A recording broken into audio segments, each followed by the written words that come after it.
안녕하세요. 싹풀 이승희 세무사입니다. 오늘은 최근에 질문을 많이 하시는 상생 임대주택에 대해서 함정 부분 위주로 빠른 속도로 정리를 한번 해드리도록 하겠습니다. 먼저 상생 임대주택은 임차인 동일 여부 이 부분에서 질문을 많이 하시는데요. 상생 임대차 계약은 임대인을 규제하기 위한 내용입니다. 임대인이 5% 증액 제한 등 민특법을 잘 지키도록 유도하기 위한 그런 규정이다, 이렇게 보시면 되는데요. 그렇기 때문에 상생 임대차 계약에서는 임차인은 동일하지 않아도 무방하겠습니다. 임차인은 갑을병 이렇게 바뀌어도 아무 상관이 없겠습니다. 그리고 오늘 또 질문이 들어왔는데요. 취득전 임대차 계약은 보통 이제 잔금 청산을 할 때 잔금 마련용으로 전세 계약이나 이런 임대차 계약을 해서 잔금을 충당을 하게 되는데, 이때는 임대차 계약이 잔금일보다 앞서거든요. 이렇게 되면은 보통 취득일을 잔금 청산일, 사용일, 등기일 이렇게 보는데, 취득일 이전에 계약한 전세 계약은 기준 계약, 첫 계약으로 인정을 받을 수 없습니다. 그렇기 때문에 상생을 적용하실 때 잔금 마련을 위한 전세 계약을 빼시고 그 다음 계약을 1번 계약, 첫 계약으로 보고 판단하시기 바라겠습니다.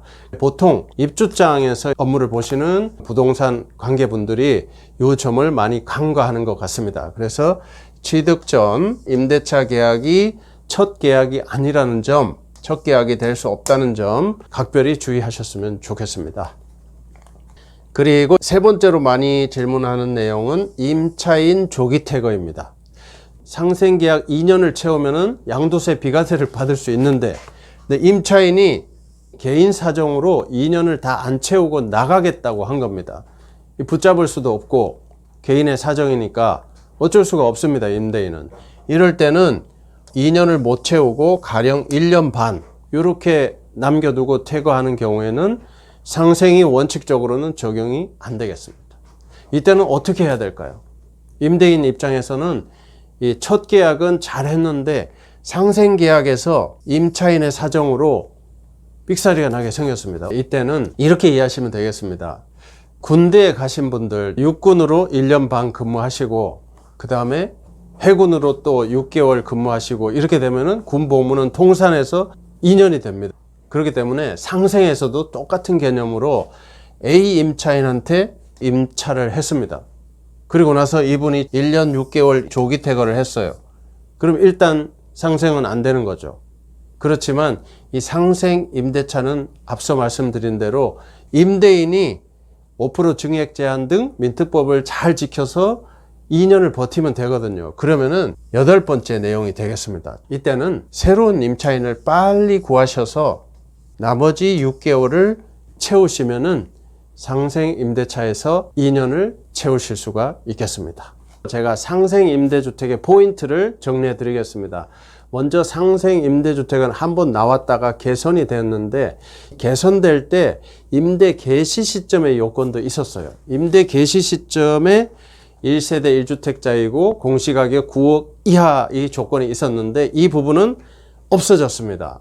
개시 시점의 요건은 없어졌다는 점 명심하시고, 주택이 여러 채 계신 다주택자 분들도 향후에 마지막으로 남은 한 주택을 비과세 받으시려면은 이 상생 요건을 충족하시면은 과거에 주택이 몇 채가 있었든지 간에 마지막 주택 하나는 양도소득세 비과세를 받을 수 있다, 이런 내용이 되겠습니다. 상생의 2년 거주 요건 3군데서 나오고 있는데요. 3군데 모두 면제가 됩니다. 첫 번째가 이 상생을 맺으시면은 조정지역에서 취득하셨을지라도 2년 거주 의무가 없어집니다. 그리고 거주주택 비과세 지난 영상에서 방송을 해드렸는데요. 장기 임대 등록한 주택이 있고 내가 거주한 주택이 있으면은 2년 거주를 해야 양도소득세 비과세가 되거든요. 그런데 이 상생을 맺으시면은 거주주택에 대한 2년 거주 의무도 면제가 되겠습니다. 그리고 세 번째, 이거는 정말 중요한 내용인데요. 양도소득세 절세에 꽂힌 장기보유 특별공제 내용입니다. 장특은 일반 장특이 있고 1세대 1주택 최대 80% 장특이 있지 않습니까? 상생을 맺으시면은 2년 거주한 것으로 간주하기 때문에 장특공제 표 2번을 쓸 수가 있습니다. 그렇기 때문에 똑같이 10년을 보유했으면은 1번으로 가면은 10년 곱하기 2% 해서 20% 공제가 가능합니다. 그런데 상생을 맺으시면은 똑같이 10년을 보유했더라도 4 곱하기 10 해서 무려 40%를 공제받을 수 있습니다. 그렇기 때문에 상생은 세 가지 포인트에서 유리한 점이 있다. 그리고 이 상생은 장특에서 더블 효과를 받을 수 있다. 이런 의미가 되겠습니다.